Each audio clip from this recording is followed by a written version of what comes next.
Today we're going to learn how to make this adorable tote bag, and it's made out of a panel. Have you ever worked with panels? They're interesting, and I have some tips for you on working with panels and all the instructions on how to make this adorable tote bag. So this particular tote bag was made from this panel right here. This is called Soulshine and Daydreams. It's by Kelly Ray Roberts for Benartex. So it's so cute and it's so versatile. I've made a whole bunch of things out of this panel, but the tote bag might be my absolute favorite. These are great because they're quick, easy, anybody can do them. They're very beginner friendly. They make great items to sell at craft fairs, and they're so much fun. They also are great for gift giving. In fact, that's what I'm doing. I partner with two other channels, the Fabric Patch and the Yvette Renee. So I'm going to be working with Yvette and Brianna and Cindy from those channels. Make sure you follow along. They're going to be doing unboxing videos showing when they receive this gift. And I got Brianna, so don't tell anybody, okay? So let's get started with this project. The supplies that you'll need will be in the description box, but I'll also mention them here. You'll of course need this panel. You'll need some sort of foam, and I like to use By Annie Soft and Stable. It's my absolute favorite. You can get a small pack that measures 18 by 58, and you can actually get 2 tote bags out of that pack. You will also need a coordinating fabric for the back. On the sample, I just used the coordinating stripe from this line of fabric, and you'll need 3/8 of a yard of that. You might want to go a little bigger. You know, I always like to get a little bit more, but if you want to conserve fabric and a little bit of money, go with 3/8 of a yard. For the lining, I also used fabric from that line. This has words all over it and really nice sayings. You'll need 3/8 of a yard of that as well. Again, cutting it really close. For the handles, you'll need 1/8 of a yard of Pellon 809 for the interfacing inside of this, and you'll also need 1/8 of a yard for the actual fabric for the handles. I just used a yellow scrap that I had. I like the polka dots with this. I think it looks really cute. And here on the screen, you will see the cutting instructions for what you need to cut to make these. That way, if you do have some stuff in your stash, you can use them instead of buying yardage. So let's get started making this adorable tote. When you're buying a panel, just to keep in mind, you do buy just the panel. So this isn't a yard. In fact, it's only, I think, 22 inches. Also, as you can see, this isn't straight, so we do have to finagle it a little to get it straight. And I also like to trim up the block and not leave these borders on, because if you leave these printed borders on, they will show as wonky, so I always like to take them off. You can see that in my sample, I didn't leave the borders on. And the actual panel I used for the sample is this one, or the image, I guess, not the panel. You can see right here. So I took off all of the extra around this. But when I was doing that, I wanted to make sure I kept this little saying that says, trust your wings. So I made sure that I was a little bit of 1/4 of an inch away, so this turquoise would get lost in the seam allowance, but I would still maintain those words, and you can see that right here that I did do just that. For the tote bag we're going to make today, I'm going to use this one up here. It's a little bit of a different size, but it won't matter once we get it all trimmed up. So I loosely cut around this, and you'll see that here. And I did this just so I could have a smaller piece to work with as I trim it down and get it ready for quilting. Like I said before, you can see it's kind of wonky. I did put some spray starch on this, and it really did help. But I'm going to trim this down so I can get rid of these pre-printed borders to 12 by 14. So 12 this way and 14 this way. We're going to clean this up afterward, after we quilt it, so we don't have to be super picky about it. And you can see already on the panel, she's kind of offset. She's not centered. Now, if you want to center it, you can play with it and do that. That's up to you.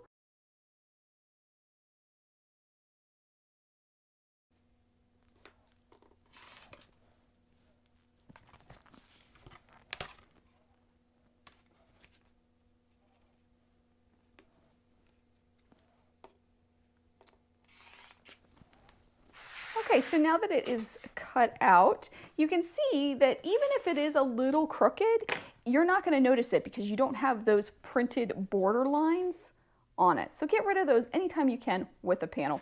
It really does make a big difference. So I'm just going to take this panel, put it on top of my foam. Next, I'm going to decide how I'm going to quilt this. Now, the one that I made, I love the way it came out, and I want to quilt it the exact same way. You can see I did diagonal lines, and then I just went over 1/4 of an inch and did another diagonal line. And I love the texture it gave this. So I'm going to do that with this. I'm also going to take my second piece of foam, lay the back on top of that, And I just want to make sure this is nice and straight. Okay, so to mark these, you can do it any way that you like to mark. Because we're working with this foam, I like to use this thing. This is, I don't even know what it's called. It's by Clover. It's a marking tool. It's also like a turning tool. And I'll put the link to it below, and I'll put what it is actually called here on the screen. So I find my 45-degree mark, which if you can see it is right here. And what I'm going to do is just line that up on the bottom of my fabric. And I want a 45-degree line. It doesn't really matter where that line falls, but you do want to keep in mind things like her face. I don't want it to maybe go right over her lips. I want it to kind of go off to the side. So I am going to place it there. And then I just take this wonderful marking tool and run it down, and it puts an indentation. So when I go to sew it, I'm just going to sew right on that indentation all the way down. And I'm going to mark the whole thing. For the sample that I made, I marked them 3 inches apart to start with. So I just take my 3-inch ruler, I line it up on that line, and I do the same thing.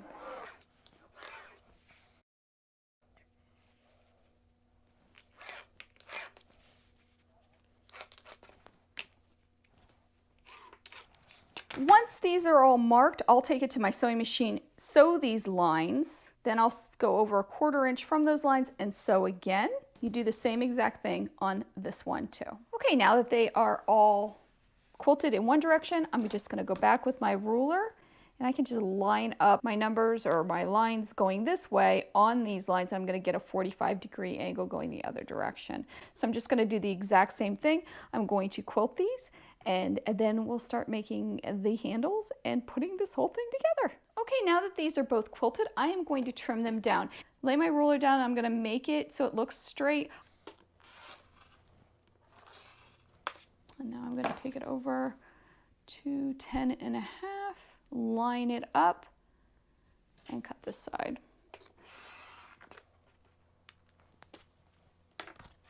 And for this side, I'm going to do 13, making sure everything's lined up and straight.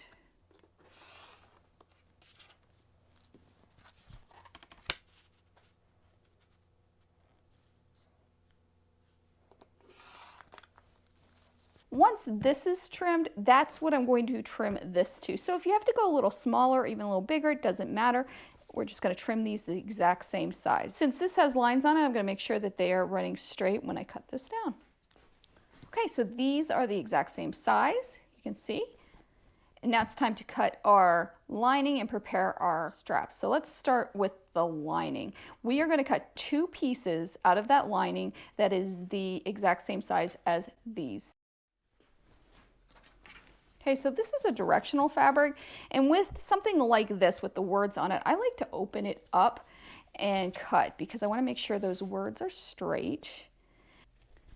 At 10.5 this way because I want the words to go this direction, and I'm going to do one at a time.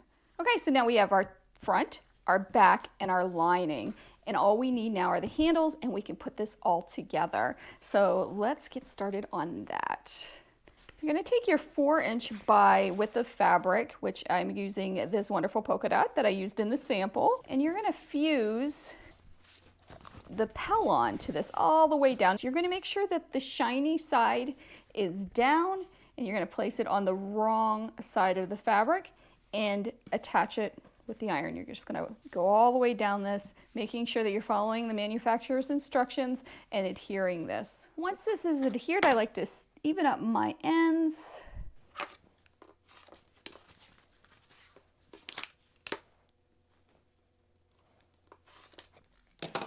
And what we're going to do next is fold this entire thing in half, wrong sides together, just like that, all the way down. And I'm going to press this just like that, so it's in half all the way down. Now it's a little unruly, but it is pressed. We have that mark in the middle. And what you're going to do next is fold both sides in to that center mark, and then fold the whole thing in half and clip it. We are going to iron this too, but while you're doing this, it's just easier to clip it and then go to the ironing board. So I'm going to do that all the way down this long strip. So So again, I'm folding both sides into that center and then folding it in half, the whole thing. Okay, so now it is all clipped. I'm gonna go to the iron and just really press this and maybe even add a few more clips. Okay, so here it is. It's all clipped. And notice the clips have a flat side. Let me see if I can show that well. It has a flat side and a curved side. You want that flat side to be the side that you're going to run through your machine on the bed of your machine, okay? So make sure you pay attention to that when you put clips on. All right, so what I'm gonna do is go to the machine and I'm gonna use my flange foot to run it right along here. I'm gonna use matching thread and I'm gonna sew up both sides. It's gonna give us a nice look. I'm gonna use a 3.2 stitch length, which is gonna be perfect. So now I have this beautiful long strap. I'm just going to fold it in half and take some scissors and just cut at this fold. Now if I have to, I can go in and even that up, but that just ensures that I have the equal length. Okay, so now we're gonna put our straps on to the front and onto the back of our bag. So what you're gonna do is take your strap, and this measures, let's see, this is 22 inches, but it might be 21 or 23 depending on the fabric you use. It's not gonna make that much of a difference. And I am going to go in 2.5 inches and line that up and put my strap end, one of the ends at the top, and clip it. And then I'm gonna make sure not to twist this. I don't want this twisted up like this. I'm gonna make sure it's nice and flat and then bring it up to the other side using my ruler. What did I do? I can't remember. 2.5 inches. Line that up straight and put a clip right at the top, just like that. Again, you want it to look like this. You don't want to twist in it. I'm going to do the same thing on the other one, and then I'm going to go to my machine and just baste with a nice big stitch these in place so they stay put when we go on to putting the lining in. Okay, so these are basted on. Make sure you trim all those threads. I'm terrible at that. And you can see I basted them within that 1/4 inch seam allowance, so they're not gonna show once this is all put together. So now we're gonna add our lining pieces. I'm gonna take my clips, and this gets a little tricky because this is bulky, so keep that in mind. You're gonna lay this on top. Because it is a directional fabric, you want it to go the right direction when it's inside. So what I do is I just place it the direction I want and then flip it over. Once it's sewn, when you flip it back, it will be the right direction. And it always confuses me, but it always works. So again, the way you want it, this is the way I want it. I'm just gonna flip it on top. And then what I'm gonna do is clip this in place, right here. You can use pins, but with this foam, I find clips work much better. You're going to clip all the way across. Now it doesn't look like it fits because we have this lump in here, but you just want to make sure that this is all lined up here. You're going to do the same thing with this one. Check to see my right way. Flip it on top and clip.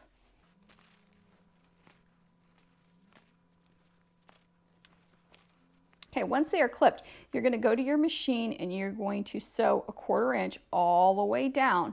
And what I like to do is go over those straps. When you hit those straps, you'll feel it just a couple more times to add some strength in that area. It just makes it a little bit better. Now you have something that looks like this. This is the back of your bag and this is the front of your bag. Right here. Okay, so next what I like to do is press this so it's going towards the lining. Some people will say to press them opposite, one way, one the other. I think it's a matter of preference. I like doing it just towards the lining because it kind of tucks it in and hides it and allows for a little bit of a lip on that inner seam when we do the top stitching. Okay, these are pressed, yay! This is where it all comes together. We're going to get this right side on the right direction. We're going to take the right sides of this one and put it on the right sides of this one. We're just going to flip it on top of each other. And it is a little bulky, and that's why we're going to use the clips. We're going to start clipping right here where these meet because you want that to be pretty dead on. So I'm going to start there. I'm going to do this side, Same thing. Because we have so much bulk in here, it isn't going to look like it's laying straight. It's going to look like it's a little wonky, but it's not. So just trust that everything's measured right and that you did everything right. You're going to clip all the way around this. So I have this all clipped. Now I'm going to go to my lining, and the lining I'm going to actually use pins because it's not as thick, and I'm just going to pin all the way around. Okay, so this is all ready to go to the machine.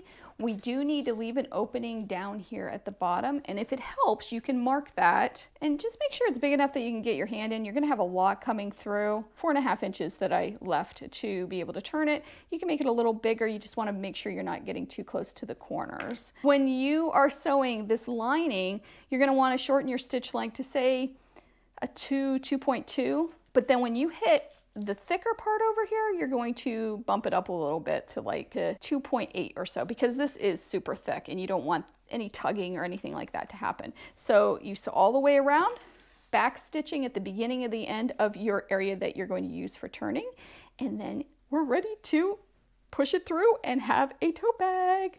Okay, it's done, it's all sewn. So now we're going to trim our corners, and I'm just gonna cut the bulk away, but not cutting in to that seam. I'm gonna do that on all 4. All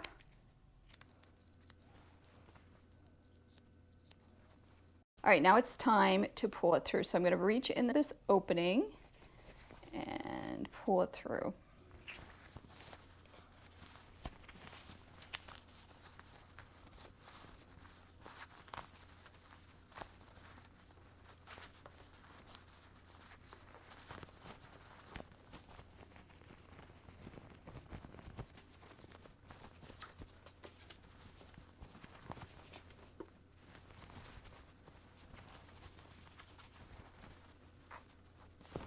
Okay, now I sped that up, so it probably took me a few minutes to do that. I'm gonna also put my hand in here and push out those points. All right, so now you'll see our bag. We're gonna put this inside for now so I can show you exactly what the bag looks like.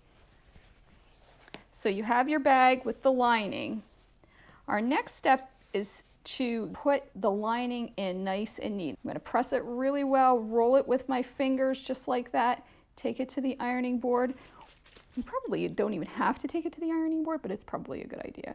And just clip it. So I'm making sure that that edge is nice and neat, where the lining's staying put where it's supposed to go, and the outside staying put where it's supposed to go. And I do this before I close up that bottom. I just feel like it gives me a little bit more give. Oh my goodness, it's so stinking cute. Isn't that cute? All right, so now I'm going to go around the top of my bag and top stitch. So I'm going to use a stitch length of about 3.2 and just stitch all around. Okay, the top stitching is done. It looks so great. Look how pretty.